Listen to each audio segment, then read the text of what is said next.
This is Group 5, presenting Anti-Semitism.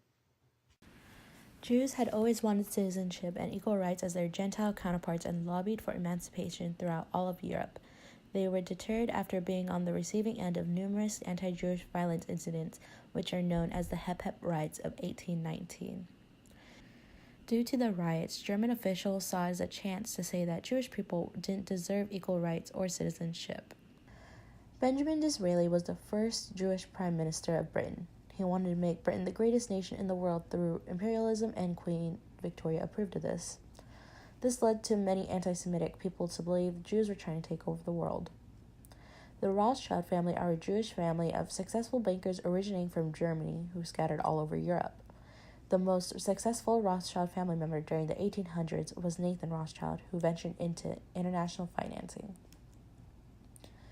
People started Jewish realization by claiming that Jewish people were of another race due to their biology, such as having distinct traits that only Jewish people had. Since people thought Jews were of another race, Jewish people have been fighting to gain citizenship and equal rights for so many years that there are 3 eras that are recalled. The first era is called the heralding emancipation from 1740 to 1789. The second era is called the compromising emancipation from 1789 to 1878. The last era is during 1878 to 1933. Jewish people started to gain a sense of nationalism in the late 19th century, which led to the Zionist movement, whose goal was to create and support a Jewish national state. Heinrich von Treitschke was a German historian and politician who had written articles that were pro-German nationalism and anti-Semitic.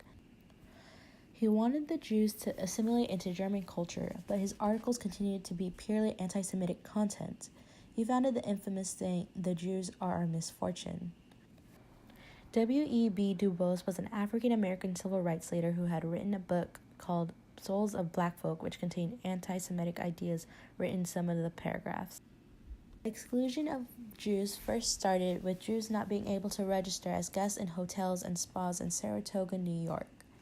In Borkum, Germany, a resort had played an anti-Semitic song and didn't allow Jews to enter the resort. Then in 1935, they weren't allowed to be in public spaces such as parks and swimming pools in Germany. During the same time, Jewish teachers were removed from German universities and schools because of the Enabling Act of 1933. Jewish students were then banned from all German schools by 1938. Jews were also being discriminated against in America in WASP universities, including Ivy League schools like Harvard, Yale, and Princeton. There was a quota of how many Jews were able to enter the universities and had racial classifications, making it harder for Jews to get a higher education. Implications of stereotypes and result of anti-Semitism. The definition of anti-Semitism is as follows. Anti-Semitism is used to describe the hostility to or prejudice against Jews. For years, the Jewish people were deemed to be subhuman. They were not considered equal beings and were treated as such with vicious stereotypes created by anti-Semites.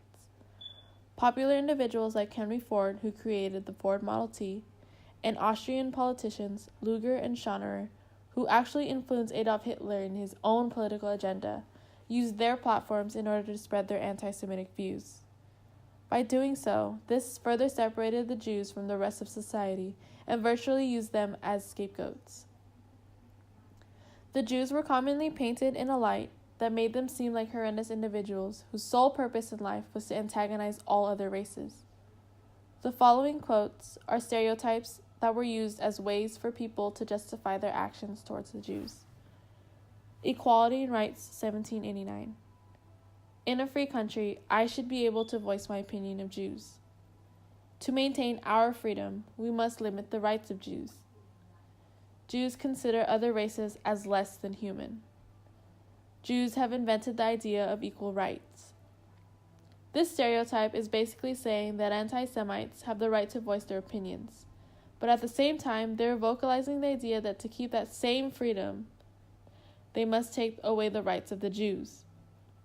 Public figures like Luger and Schonauer especially play a part in this because they use their platforms to share this ideology that essentially the Jews are endangering their rights of free speech. So in order to destroy that possibility, the Jews taking away their rights, why not just take the rights of the Jews entirely? These popular individuals showcased themselves as if they were the ones defending the people's rights, but at the same time, they were denying that same right for the Jews. Capitalism and Anti-Capitalism, 1917. Worker and factory owners have the same enemy. If the unions tell the workers to fight the factory owner, they play into the hands of the Jews. The Jews are running the unions. With this stereotype, capitalism is being criticized at the same time manufacturers are being defended. Once again, the Jews are said to have another ulterior motive. The common enemy being the Jews. In addition, this stereotype basically says that the Jews are the ones running the show, that they are purposefully pulling the strings and encouraging workers to fight the factory owners. This not only strengthens manufacturers, but the power of big business leaders increases over the power of the common people. These stereotypes were commonly propagated with other myths like the Jews starting a war with the sole purpose of making Europe susceptible to Jewish control, and the Jews controlling finances solely for profit. Eventually, these myths and stereotypes were used to define Jewish behavior. It was also said that this certain behavior that was ultimately Jewish was handed down to future generations. Anti-Semites claimed that the Jews would never change because that Jewish behavior was inherited from their beginning ancestors. These were all essentially used to exploit the Jews, and because they were often voiced out by popular individuals, they reached a large amount of the population. Like previously mentioned, Luger and Schonauer brought the anti-Semitic view to Austrian politics. In no time, Luger was elected mayor of Vienna, Austria. His anti-Semitic views were used as a political tool, and because he was such a public figure, he was able to convey his message to the broad population. Henry Ford was much the same way. He was a popular figure in the United States for creating the Ford Model T, and he supported the anti-Semites and their views. Because he was a well-known individual, he used his platform to spread anti-Semitic views, which spread out to a large amount of individuals, much like Luger and Schonauer. While anti-Semitism has been alive since before the 1900s, it is not surprising to see that it is still occurring in present-day United States and other countries like Germany. Henry Ford was born July 30th, 1863, and died April 7th, 1947. He was the inventor of the famous Ford Model T that was first produced in 1908. He managed to master mass production through the invention of the assembly line. And according to biography.com, Henry Ford is credited for helping to build America's economy during the nation's vulnerable early years and is considered one of America's leading businessmen. Ford's early life, at 13, when his father gave him a pocket watch, it was obvious that he held talent for fixing things, specifically those of a mechanical nature. At 16, he decided to leave home because he was unsatisfied with his family farm work life, and he chose to take an apprenticeship as a mechanist at a shipbuilding firm in Detroit. This was where he learned to operate and service steam engines, and he was also able to study bookkeeping. In 1888, he got married, and then him and his wife had their son in 1893. In regards to the Dearborn Independent, this was the newspaper that Ford did support because they were already showing their views on anti-Semitism during this time. He supported it because it was his local newspaper. And it wasn't until 1919 when he purchased the paper, and a year and a half later, he actually began publishing a series of articles regarding his own Jewish conspiracies. He ended up hiring an editor and a journalist to help him write his weekly column, and this column was to expound his views according to a source. Just to get his thoughts out there and stuff, he focused on his workers to help him do that. One of the many readings that we focused on was Internationalist Jew. This was in Ford's 1921 pamphlet, and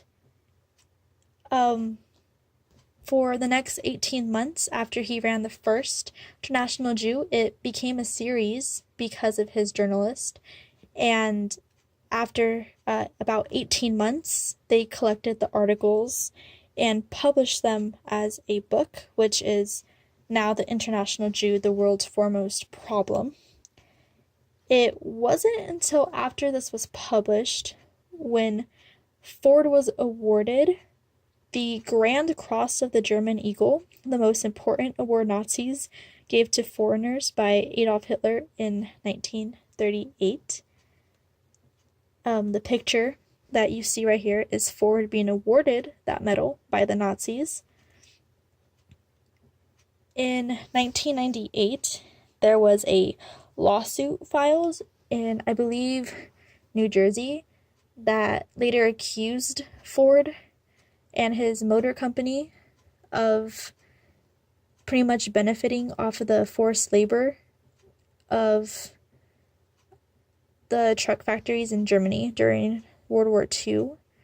And of course, Ford and his company said that they weren't profiting, that in fact the factory was under control of the Nazis and they had nothing to do with it. And it wasn't until 2001 where Ford's motor company released a defense against that, saying pretty much that they didn't profit from Germans during that time.